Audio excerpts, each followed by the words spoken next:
One of my first memories ever was of the zigzag package under the couch in my dad's little brown box that he had and a little bag of green. My dad had a zigzag t-shirt, and so I always associated what was under the couch with my dad's shirt, and I was like, man, that zigzag must be something that means something good. Cannabis, for me, has always been a great experience. I've always loved the feeling of it. It's recreational nature, but also its healing qualities on a whole bunch of levels. It makes people into happy people, you know? It really does. Or it brings out the happiness that they already have inside of them. It shows them how to feel happy about the things they have. When I was 15, I got together with some friends in high school, and I thought they were like trying to make fun of me or something. They're like, oh, so would you ever think about trying weed? I was like, yeah. They're like, so would we. Let's go get some. So that's what we did.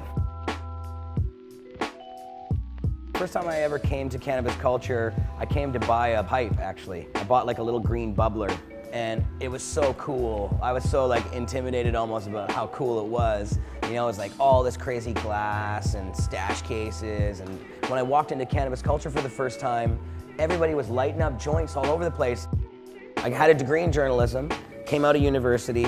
I liked the activism side of things. I wanted to find something that put my passion for activism and fighting for what's right, and also be able to make money doing it. It was a pretty amazing concept. There's very few places that you can do something like that. I was, of course, a fan of Cannabis Culture magazine because I was a big Cron smoker.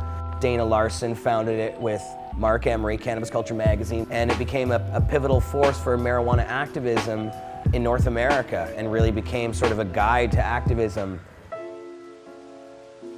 I have 4 deteriorating discs in my back, so like my back hurts all the time. I can't even get Tylenol 3. And their answer for pain relief for me is take an aspirin, or I get half a muscle relaxer at night before I go to bed.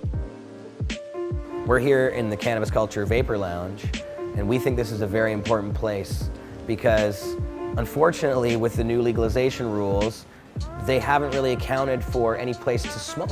Where are you supposed to smoke? You need some place to go. You need a consumption space. So vapor lounges are the only thing that makes sense. Places that you can go and smoke cannabis or vaporize cannabis, like a restaurant or a bar, or like in Amsterdam, where they actually have coffee shops where you can go in and consume cannabis. You know, if we're gonna be like they wanna treat us like the alcohol people, well, where's our cannabis restaurants? Where's our cannabis bars?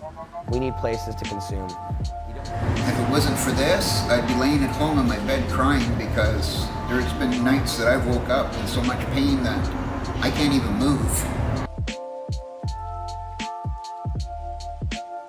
It's an injustice that they have to go to the street to get this plant that they love, right? Instead of being able to go to a place like Cannabis Culture where we curate this amazing plant so you know that it's safe, you know it's good stuff.